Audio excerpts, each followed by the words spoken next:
Hey, the door opened on its own. Uh, I was just in the other room for a couple of minutes, and I came back and the door was open, and I checked the recording, because I was recording, and the door just opens on its own. I didn't do anything. So, I'll take it, right? Uh, so I'm gonna show you what's in here now. I haven't seen it yet, so, this could be interesting. This point in the video, it starts to get a bit weird. The the game just changed completely after he goes down this like basement looking kind of door. It's all like in shadows and it's all in darkness and everything now. And this is where things take the turn for the worst. Also, sorry that my mic might sound a bit more different than the other video. It's only because I'm not filming it in the same day, or commentating it on the same day. So I changed the settings and I can't remember what I'd put them to. So I think it sounds a bit more better and a bit more clear, but might not.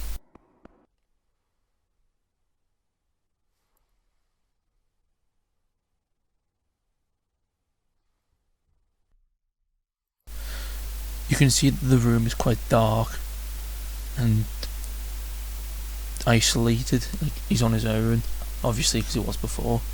But there's no pets around this time, and the only light in the room is illuminating from his person.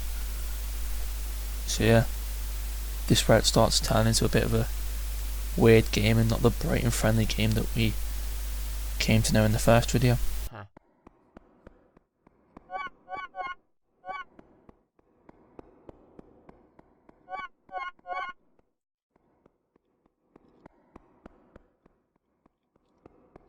Something I find quite weird is that he entered like the Konami code which he got given, which obviously is like a secret thing. But the thing that confused me is that there's like gifts and everything down here, like little gems you can pick up.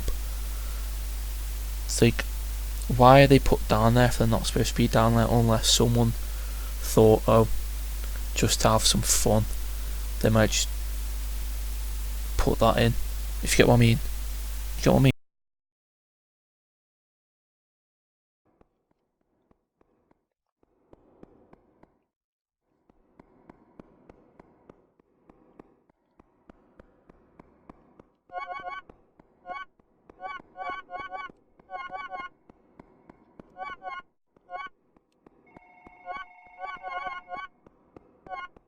A phone?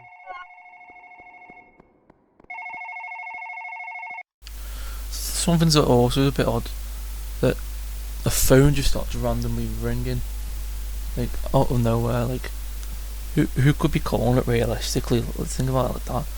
It obviously like puts Paul, the person who's playing, into a bit of shock, and also the viewer who's watching this onto a bit of shock because it's just in a dark hallway, dark room, and you just hear a phone ringing out of nowhere.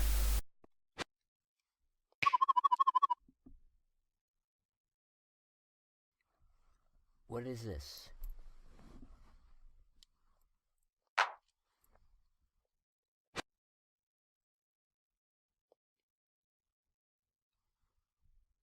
Here it shows a kind of note saying A's in like a stable, neutral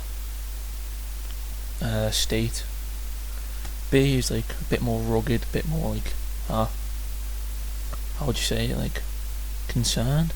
Then NLM, which looks like it could be for an acronym. Looks kind of worried and like hiding behind the hands, like she's scared or something.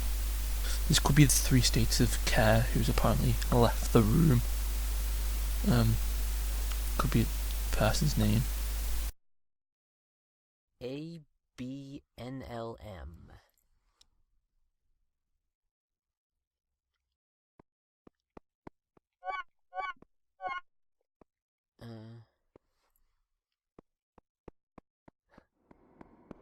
Okay.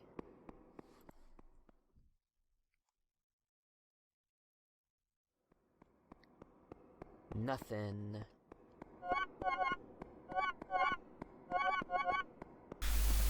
During this, he just starts going down a long, dark corridor. Still, the only light is illuminating from him until he comes across a painting of a green house. It's just random. This is the house that was in the picture that he found at the end of the corridor. It's not relevant at this part of the videos, like the early videos, but I'm not sure if it does become relevant later, but it might, I'm not too sure. Personally, I think it's quite random, just a green house in a picture that has no relevance, and it blends in with the rest of the atmosphere, like dark and random.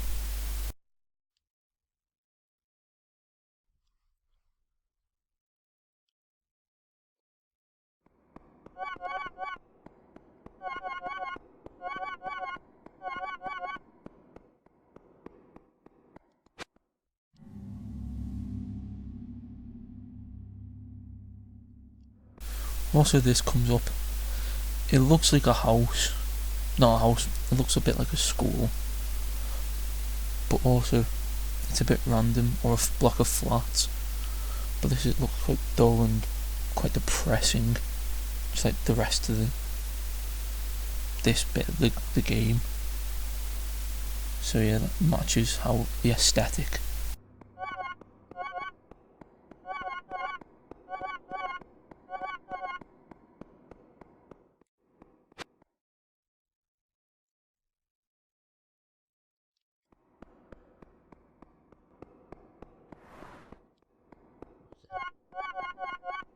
This just keeps going.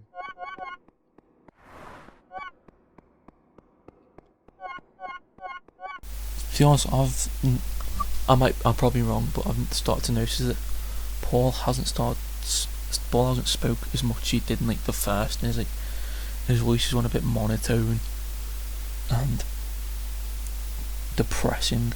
I think it's because he might be a bit gobsmacked with what he's found, or it's just he doesn't know what to say.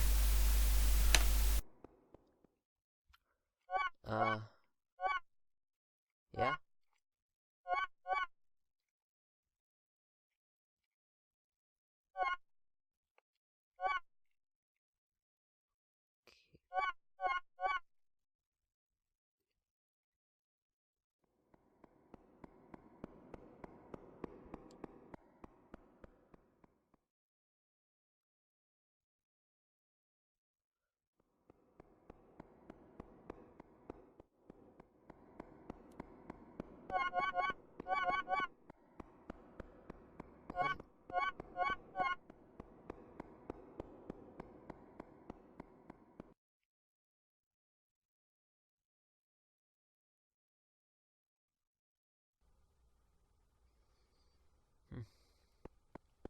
Sorry for not talking very much. I'm a little bewildered, if you want to know the truth. He's just admitted it there that he's a bit bewildered, which to be honest I think everyone would if they just found a random game, or got given a game that they'd never heard of, and it starts like breaking. It's not being finished. It's like just a random game. So yeah. This is a little more than I was expecting to see.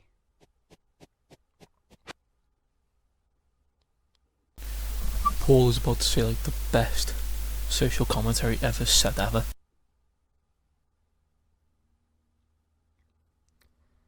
That's a dead kid.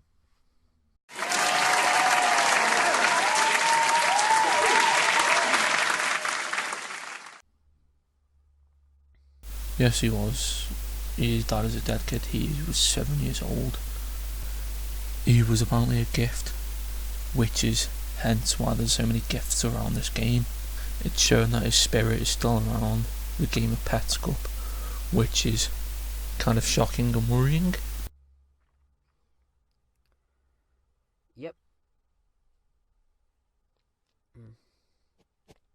Yep. Okay.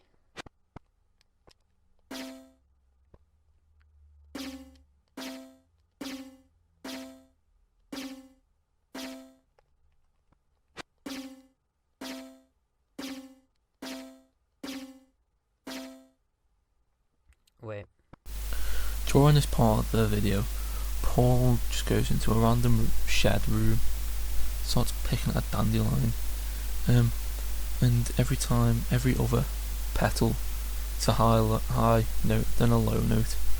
Much like the game, they love me not.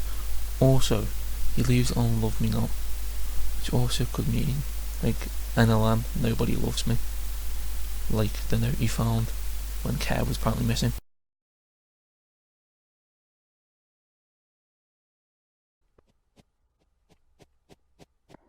Okay.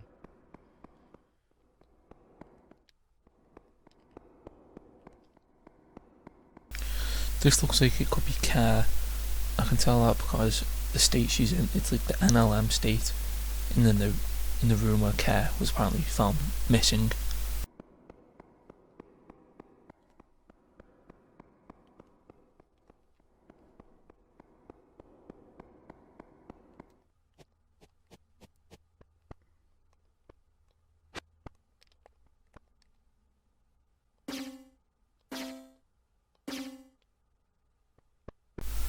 Here again, it's like he goes back to the dandelion in the shed, and it coincidentally ends on they love me not, which is, as I said, like the note, nobody loves me.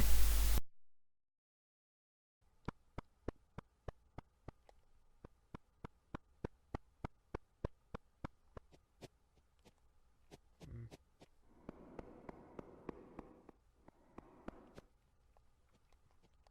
Okay. Wait. I don't know. So when I first came down here, I thought I was just gonna see, like, one room. Like something, but not this. Can I go in here? I can.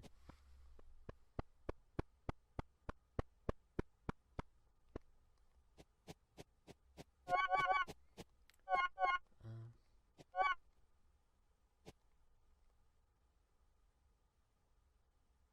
I'm gonna skip forward to a bit like where it gets a bit more weird.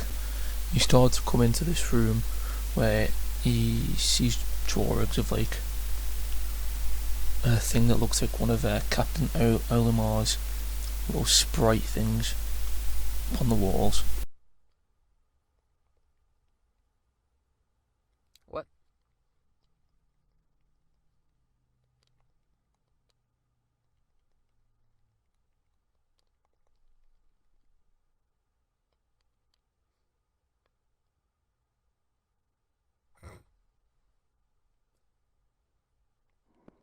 No.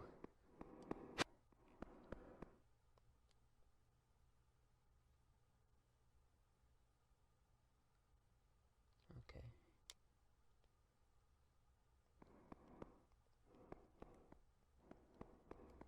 Uh.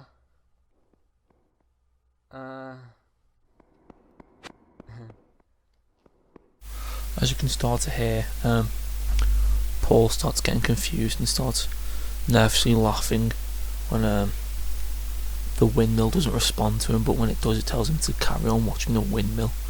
And that's when he starts to get a bit freaked out and a bit concerned. You can tell by like the way he's like just trying to laugh it off, but he can't because he's like worried about what's happening or something like that.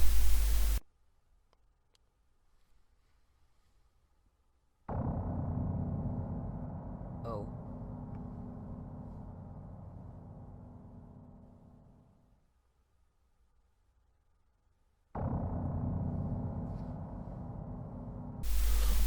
Whilst watching the windmill, as you just heard, it starts playing loud, ominous, negative sounds, and Paul's just like, oh, like he's confused and wondering, same as the viewer, what's happening, why is this happening, and he's probably nervous as well.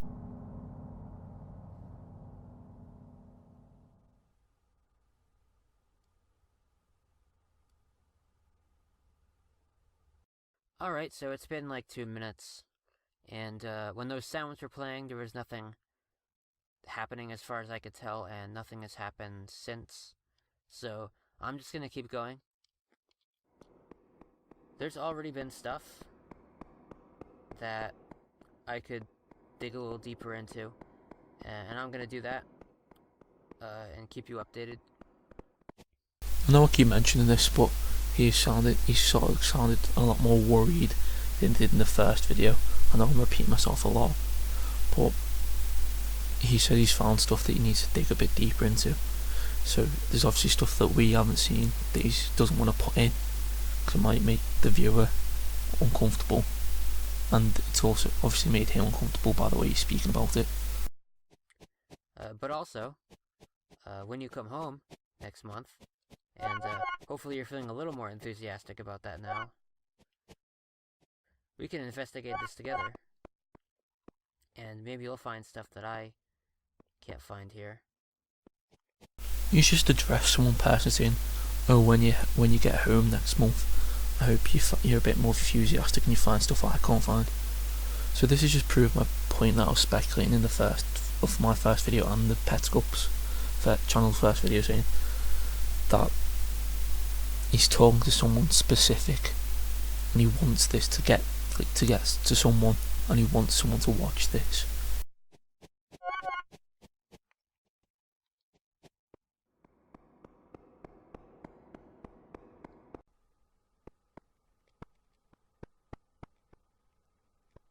Oh.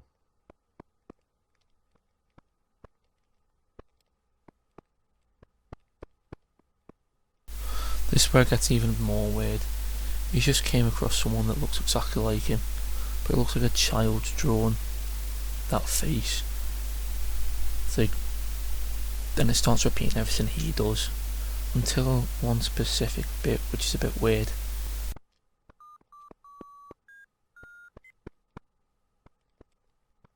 What the fuck?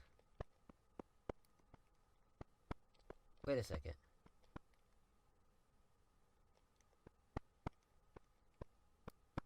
What was that just now? See what I mean? It stops following him after a while. Then it starts to play some weird beeping sounds. And then Paul starts to get concerned and worried. Like saying like, what the fuck? Like, what's happening? Like, what's that? But after a while, he starts to follow him again.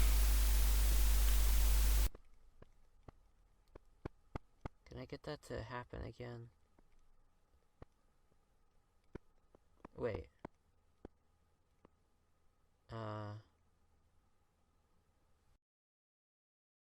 Hey, sorry, I had to look at that for a moment. In the video. I was a little nervous. The tones, I think this is the same tones, that you might have heard in the beginning. I'm gonna put in the beginning the part where the door opened. And also the way the guy on the other side was moving for a moment. I'm gonna ask for your comment later on that. So I was looking around here. So this is backwards. It says, do you remember being born? This is where the story starts to turn dark. As you said, the notes, do you remember being born? Just sounds like a harmless note, just a random note.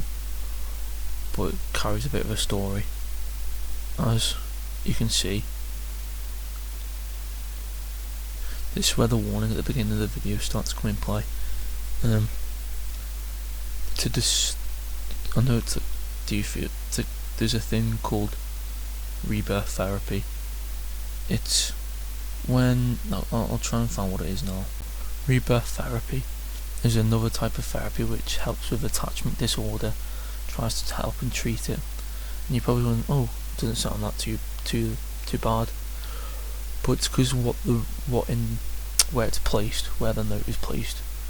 If you look carefully, when Paul came into the room, it said at the bottom of the room, quit his room. You probably think, oh, that's just a word. No, it's a lot deeper than that. It's probably got nothing to do with this, but it's a theory that's been circulating around this game. The game's about a girl called Candice Elmaker. If you I'd advise, if you get disturbed quite easily, I'd advise you clicking off the video around about this point, because this is where it starts to get dark and depressing and horrible, and really uncomfortable to talk about. I'm just going to do like the basics, but I'm going to put like a video. I'm going to put a video into this bit, like from Game Theorists. Yeah, I know. Game Theorists, and they explain it a bit deeper, because I don't really want to, because it's quite disturbing, to be honest. Basically, it's about a girl called Candace Newmaker, who was adopted by Jean Newmaker and put into rebirth therapy, but she sadly passed away from complications to rebirth from the rebirth therapy. And yeah, that's all I'm going to say. I'm going to put the video in now of the Game Theorists explaining about what actually happened. A story that'll disgust and anger you.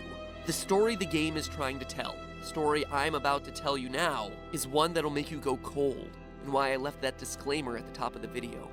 April 18th, 2000, Evergreen, Colorado. Born into an abusive home, Candace Tiara Elmore had been taken away from her family by social services at age 5, separated from her younger siblings, Michael and Chelsea. After 2 years of being passed around between foster homes, Candace had finally been adopted by a middle-aged nurse named Jean Newmaker. With the adoption would come a new life for Candace, as well as a new name, Candace Elizabeth Newmaker. But the adoption wasn't a smooth one. Jean reported that Candace exhibited severe psychological and behavioral problems, setting fires in the house, assaulting other children, destroying property. It's unclear whether these reports are true, as others claim Candace was a sweet and polite child, but regardless, when medication and counseling proved ineffective at healing their relationship, Jean decided to try an experimental new form of treatment, aimed at helping adopted children connect with their new parents, something known as attachment therapy. That Tuesday morning, as a part of her 2 weeks of treatment, 10-year-old Candace Newmaker was meant to simulate being born as a means of helping her reattach to her new mother. As a part of this so-called rebirthing, 2 therapists wrapped Candace in a flannel blanket, covered her in pillows, then sat on her, along with 2 other fully grown adults, 673 pounds of combined weight pressing on the girl's face, chest, and 70-pound body. The following lines are direct excerpts from the transcript of the session, and again, Ignore this is just part of the Game Theorists video. This isn't about my video. so little baby, are you ready to be born? If you stay in there, you're going to die, and your mommy's going to die. That's one of the 2 therapists in the room speaking to Candace, in her make-believe blanket womb. In these first few minutes, Candace is clearly confused about what she's meant to do as a part of this role play. Where am I supposed to come out? Right here? Where my finger is? No response. After struggling to free herself for 7 minutes, Candace cries out, "Who's sitting on me? I can't do it. I can't do it. I can't breathe. Please quit pushing on my head. I can't do it." Still no response. For the next 10 minutes, she continues to cry for help, for oxygen. Candace begins to shout that she's dying. Still no response. 16 minutes in, Candace, confused and desperate to escape, asks, "You want me to die for real? Die right now and go to heaven." The therapist replies, still sitting on her, "Go ahead and die right now. For real. For real." 20 minutes in, still stuck in a blanket under the combined weight of 673 pounds, Candace begins to vomit and defecate onto herself. The only response from the 2 therapists? "Go ahead, stay in there with the poop and vomit." 40 minutes in, therapist. She gets to be stuck in her own puke and poop. It's her own life. Quitter, quitter, quitter, quitter, quitter, quit, quit, quit, quit. She's a quitter. This baby doesn't want to live. She's a quitter. At this point, Candace has gone silent. Still. And yet the torture continues. 70 minutes after wrapping this 10-year-old in a blanket and sitting on her, the 5 adults in the room finally decide that she can come out, saying, "Let's talk to the twerp." Upon seeing her lying on the ground, oh, there she is, sleeping in her vomit. But obviously Candace wasn't sleeping. She had passed out due to the lack of oxygen. Her brain now dead. Her face and fingers blue. She died later that day. A year later, the 2 therapists would be found guilty of reckless child abuse, receiving a 16-year prison sentence, of which they served 7. Everyone else in the room, the 2 other adults sitting on the child as well as Gene Newmaker who watched it all happen, only received minor slaps on the wrist. Obviously, this is a horrific story. So basically that's what happened, and it's quite bad, to be honest. So yeah, I don't really want to talk about that because it's kind of distressing to talk about, if you know what I mean. Like, I don't know why I say, like, kind of like, not scary, but like weird stuff. But like, I would say it's like bad. Like, I sometimes swear. I say sometimes, I swear quite a lot in my videos, but like, I don't want to talk about that because it just made me a bit uncomfortable. And sorry if it's made you uncomfortable as well.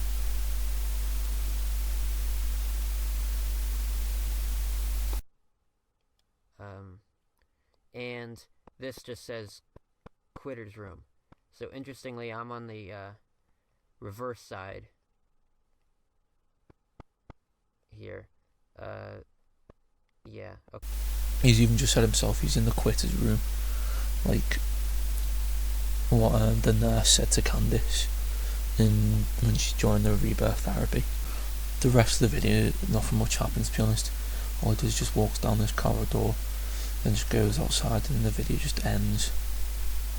So yeah, sorry that this isn't like the type of videos I normally do.